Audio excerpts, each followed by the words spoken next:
Hey, Sarah, and this is Vocal Defrag. Vocal Defrag is the opportunity to ask questions and question answers. Do you know how many people don't do that? You can hear my dog right now. She's going crazy on this little walk through the forest. I do a transition walk. That's where we do our vocal defragging. I also defrag inside of a journal, asking the questions and then questioning the answers. And it opens up the mind, body, and soul into accepting what is and what isn't. And it goes back to that question I just asked you, which is, do you realize that there are people that don't do this? And the reason why is because it's too much weight. It's too many answers that you don't want to deal with. It's like paying your bills. There are some people that like to do it on time and other people who like to procrastinate. Oh, which I guess is like cleaning the house as well. Well, I think that's what vocal defragging is, or even writing it out in a journal, a defrag. And that is, you're just basically cleaning out the closet, the mental closet, that place where all those voices live, and they knock on your heart, and they play with your mind. You wake up in the middle of the night with anxiety. So if you ask the questions and question the answers, you're able to understand who it is and what it is that you are and could become. And it's really one of those things that, it takes a lot of time to just face the mirror. Face the face is what I always call it. That person in the mirror is looking right at you. And you know what the scariest thing is about that? Is that face in the mirror knows your story. You can't bend the truth with the face in the mirror, because that face in the mirror has been with you the entire way. Whew, that is scary as hell. Can we sit down and work this out? Don't let people know about this part of my journey. Don't do it. The face in the mirror, facing the face. You know what? Let's just go ahead and make that our subject today. Facing the face. Because what are you holding on the inside that even your spouse or a close family member, they know nothing about? They assume, they think they know, but they don't. But you do. You have those moments in your life that you go, look, I'm not going to deal with this. And I think that if I don't deal with it, it'll go away. But look, let me tell you something right now. I'm just days away from becoming 61. Let me share one valuable lesson to you. You can have a moment as a teenager that you think you set aside, it went away, and man, 20 or 30 years later, is facing the face in the mirror. All of a sudden you're going, I did what? Oh yeah, I did that. And what were the repercussions, the cause and effect of making such a decision? Is it something that helped shape you? Is it something that kept you away from growing into different areas? Because in everything that we do, a moment of truth here, in everything that we do, it leads to something in your life. It leads to an effect that will put you in a place that you could have been stronger, but because you made this decision today, it made you a little bit weaker. It made you, I'm just going to kind of kick back and not put a lot of energy into it. Today I have a movie premiere, and then I'm going to my essential job. Movie premieres are not easy. They beat the hell out of you. So this morning I was up at 7 a.m. after getting home at midnight, and I was sitting there writing in the Defrag journal, and I asked myself, when are you going to get this day started? And I literally wrote, can I have at least 5 minutes to do absolutely nothing?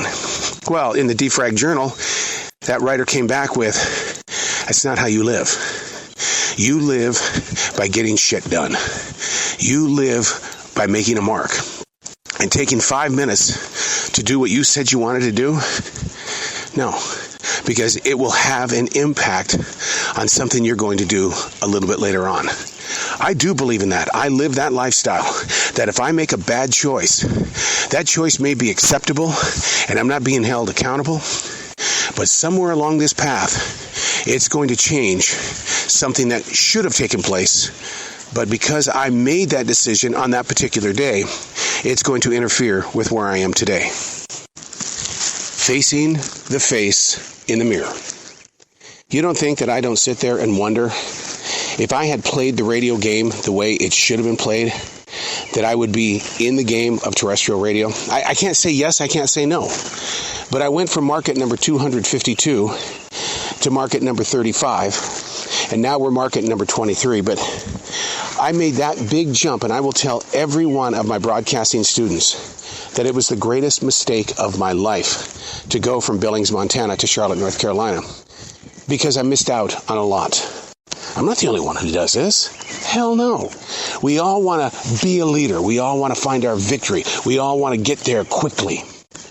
And the thing is that when you make that jump, you have to stop and think, what were you supposed to learn along the way? And so that face in the mirror, the face you have to face, it knows that maybe it could have been a different story, a different mirror, a different opportunity. Now, the one thing, and I'm not going to turn this into a negative vibe, but the one thing that I will say is the most positive thing that has happened out of this move in 1985 from Montana to Carolina was that way down the road, 8 years after arriving, I met the woman that would become my wife of now 30 years of marriage. If I had not made that jump from Montana to Carolina, this wouldn't be happening. And I do talk to the face in the mirror. And I do say that I'm grateful for such an opportunity to be in a relationship that has so much openness. I mean, my God, she lets me write. And I mean that in a really positive way. Most people say, come on, why do you always find yourself writing? That's so boring. And you know, come on, you know how people are. Everybody wants to have their own sense of attention. But when you face the face, the only face that truly knows your entire journey, because even in a daily journal or a defrag journal, sometimes you don't put it all out there. Because you know someday somebody's going to be looking at your junk. And when they find something out about you, you're not going to be around to deny it, but they're going to say, oh wow, and your story is going to change, and you can't defend it. You can't say, well, here's the reason why. But the face that you face knows the story. And you have to be able to handle the way the face looks at you. That face trusts you to show up every day because it likes getting its hair combed. It likes the way you brush its teeth. That face in the mirror, it likes the way that you look at your nose to see if it's been trimmed, if there's no nose hairs hanging out. Yeah, that face has an image. It's got to be the image of you. And if you don't feel comfortable with it, then something's not right. What about those thoughts that face in the mirror is carrying? Come on, it's just like your nose hairs. Something in between your teeth. Oh my God, you've got ink below your eyes. I do, because I'm a daily writer and I'm a dipper. I dip into an inkwell. There are days that I walk in the bathroom and because I rub my eyes, I'll have ink stains right below my eyes and it looks like somebody kicked the crap out of me. It's like, oh my God. But that face that you have to face, it knows the truth. What does it know in your life that others don't know? What is it bearing to your soul that others will never know unless they find out about it in the future and you couldn't talk about it because you're gone? Do you want that legacy? Is that where you want to go? When you set things aside, do you want to put them in a place where it's like, okay, nobody will ever find this, but we do. And then you wonder, how did they hold on to it for that long? And we didn't know. But now that we have it, who we thought they were is a different person, a different story. Facing the face. It knows how many secrets that I kept away from the world. But then I discovered writing. Then I discovered podcasting. Then I discovered this crap isn't about me. Facing the face means, what am I going to do with people like yourself? How can I help you create a journey of trust, courage, confidence, the opportunity to build relationships with other faces without the fear of being abused? Oh, God, I just want to fold up and put myself away when I hear these stories of modern-day corporations and the way that they have returned to this abusive way with people, and their expectations are so stinking high. And then I retreat. to the bathroom at the business to face the face. That face asks me all the time, how you doing, buddy? And I'll have to answer the question. Most of the time I say, I got it. And the face goes, no, you don't. Dude, there's nothing that I can do physically to help you, but the only thing I can do is listen to you. If you're in a place of discomfort, maybe you're a little depressed, you're tired, you don't want to deal with people, and the fake smile, the candy-coated plastic bathroom mirror smile, isn't there, I can at least listen. But you know what's great about facing the face? Is that you don't have to physically speak words. Just look into the eyes of the face. Find your solitude, your peace. That face in the mirror may sometimes be angry with you, disappointed, but that face in the mirror will always look at you and offer support, because it was born with you and it will die with you. Facing the face.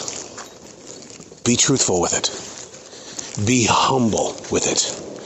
When you're putting on those fancy clothes, shaving, eyeliner, whatever you do in that mirror, treat the face that you face with dignity and respect.